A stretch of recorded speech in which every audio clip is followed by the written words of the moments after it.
Kompas TV Pak Didin. Kita adalah Pulau C. Minum air putih cukup. Ayo kelapa.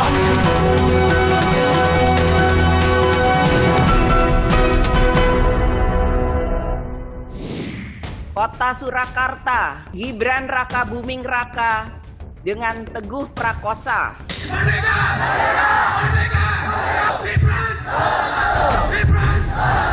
Terima kasih.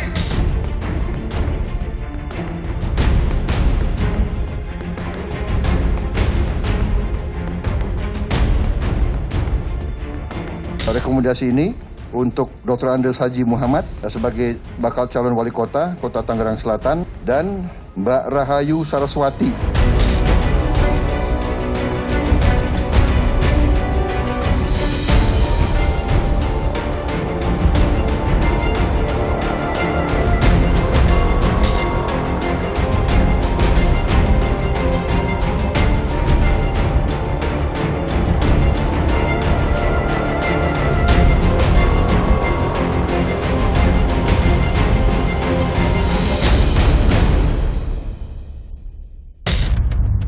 Saudara, saya mengetahui bagaimana kegiatan sosok yang baru saja diumumkan. Mbak Saras, apa kabar? Kok milih Tangerang Selatan sih? Dan saudara, saya harus sampaikan, ada yang istimewa. Kenapa? Karena hanya Tangerang Selatan yang diumumkan oleh Pak Prabowo Subianto. Satu daerah, bukan provinsi, kota loh. Luar biasa. Apa karena, saya harus katakan, apa karena ponakannya? Satu hal yang saya nggak suka, kemunafikan. Oke. Jadi saya dari awal, saya tahu bahwa pasti salah satu alasan kenapa nama saya diajukan adalah karena ada nama belakang itu.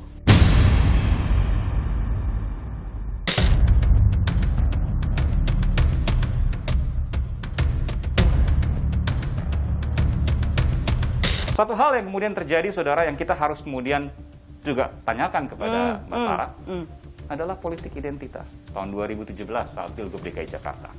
Tahun 2019 saat Pilpres dan juga pemilu. Dan bukan tidak mungkin terjadi di tahun 2020. Apakah Mbak Sarah sudah siap untuk kemudian menghadapi politik identitas? Saya tidak berharap terjadi, tapi kecurigaannya pasti terjadi. Sudah terjadi, Mas. Bahkan sudah terjadi. Sudah terjadi. Politik kerabat warnai pemilihan kepala daerah. Punya hubungan keluarga dengan sosok penting di negara ini. Benarkah ini merupakan upaya untuk menang mudah? Benarkah pula bahwa jumlahnya yang paling banyak sepanjang sejarah? Ada apa?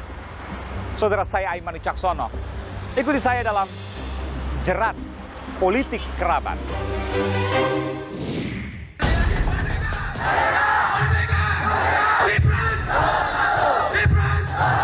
Provinsi Jawa Tengah, Kota Surakarta, Gibran Raka Buming Raka dengan Teguh Prakosa. Dengan bangga saya menyerahkan rekomendasi ini untuk Dr. Andes Haji Muhammad dan sebagai bakal calon wali kota Kota Tangerang Selatan periode 2020 sampai 2024 dan Mbak Rahayu Saraswati.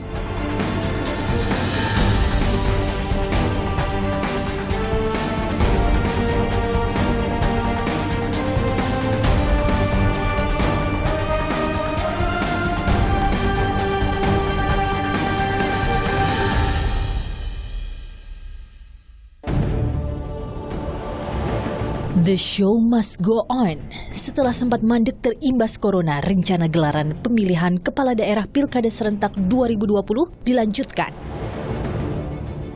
Sebelumnya, pro kontra pelaksanaan Pilkada mengemuka. Di satu sisi, kesinambungan demokrasi harus dijaga. Di sisi lain, ancaman wabah masih nyata. Hingga tercapai kesepakatan, akhir tahun ini akan menjadi puncak pesta demokrasi 270 daerah di Indonesia. Kecuali dalam keadaan yang sangat luar biasa, masih ada fleksibel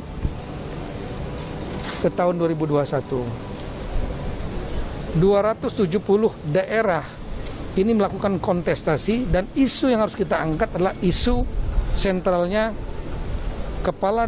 peran kepala daerah dalam rangka menangani COVID-19 dan dampak sosial ekonominya.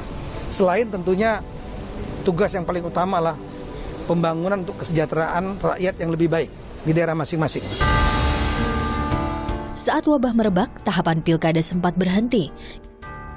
Kini tahapan dilanjutkan pada pendaftaran pasangan calon paslon pada bulan Agustus hingga awal September. Calon akan ditetapkan secara resmi pada 23 September, dilanjutkan dengan kampanye 3 hari kemudian. Masa kampanye total akan berlangsung selama 71 hari. Protokol kesehatan COVID-19 wajib dijunjung tinggi. Pertemuan terbatas, debat publik, dan kampanye melalui media menjadi upaya utama mencari dukungan di masa pandemi. Semua tahapan ini bermuara pada hari pencoblosan 9 Desember 2020. Menarik mencermati gelaran pilkada di tengah pandemi, selain juga muncul nama-nama kandidat yang akan berlaga. Adalah PDI Perjuangan duluan unjuk jagoan. Provinsi Jawa Tengah, Kota Surakarta, Gibran Raka Buming Raka dengan Teguh Prakosa. Provinsi Jawa Timur, Kabupaten Kediri, Hanindito Himawan Pramana dengan Dewi Maria Ulfa. Partai Gerindra menyusul mengumumkan andalan. Dengan bangga saya menyerahkan rekomendasi ini untuk Dr. Andes Haji Muhammad dan sebagai bakal calon wali kota Tangerang Selatan, dan Mbak Rahayu Saraswati Joyo Hadikusumo sebagai bakal calon wakil wali kota Tangerang Selatan. Satu persamaan dari sebagian kandidat miliki kekerabatan erat dengan para pejabat negara utama. Ada Gibran Raka Buming Raka, calon wali kota Solo sang putra presiden. Pula tersebut Rahayu Saraswati, calon pimpinan kota Tangerang Selatan, keponakan Menteri Pertahanan yang juga Ketua Umum Partai Gerindra Prabowo Subianto. Ada Siti Nur Azizah, kandidat lain di Pilkada Tangsel, putri Wakil Presiden Ma'ruf Amin. Dan juga Hanindito Himawan, calon Bupati Kediri, putra dari Sekretaris Kabinet Pramono Anung. Ini belum seberapa. Bakal ada puluhan nama kandidat dengan privilege nama besar yang melekat. Rencananya akan segera diumumkan dalam gelaran pilkada serentak. Tudingan politik kerabat alias dinasti pun menyeruak. Apa jawaban sang putra presiden Gibran Raka Buming Raka? Kalah, bisa dicoblos, bisa tidak. Jadi tidak ada kewajiban untuk mencoblos saya, dan ini kan kontestasi bukan penunjukan. Jadi kalau yang namanya dinasti politik tuh ya di mana dinasti politiknya? Saya juga bingung kalau orang-orang bertanya seperti itu. Tapi kalau di Solo ya, di Solo itu warga-warganya, masyarakatnya sudah ngerti kok apa itu dinasti politik, dan ya itu tadi setiap kali saya belusuan warga menerima saya dengan tangan terbuka. Jadi kalau yang masih meributkan dinasti politik itu kan ya dari orang-orang sudah kok. Dan itu ya kita tahu orang-orangnya siapa, dan yang diributkan itu saja. Pernyataan Gibran sontak jadi topik hangat warganet. Banyak yang mengkritik, meski ada pula yang mendukung. Yang kontra mempertanyakan keengganan Gibran dahulu untuk terjun ke politik. Sementara yang pro memberi semangat dan harapan agar Gibran kelak seperti sang ayah. Lalu bagaimana jawaban sang ayah atas pro kontra ini?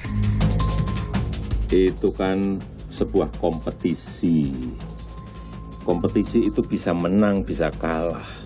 Terserah rakyat yang memiliki hak pilih.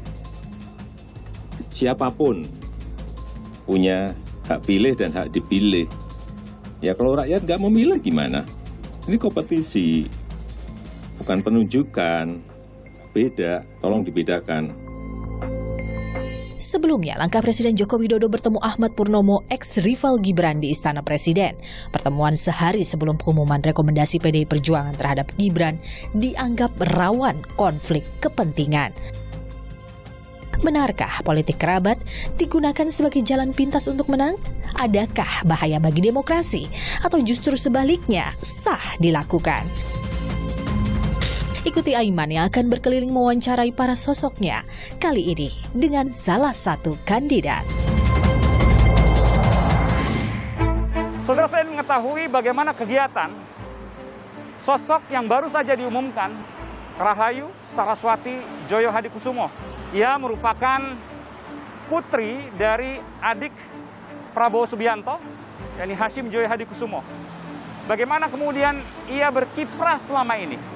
Saya menuju ke kantornya, ya ikuti saya. Dan saudara, saya baru saja naik di gedung sebuah perkantoran di Jakarta, Jalan Jenderal Sudirman, dan saya sampai ke, ini Arsari Group Pak ya?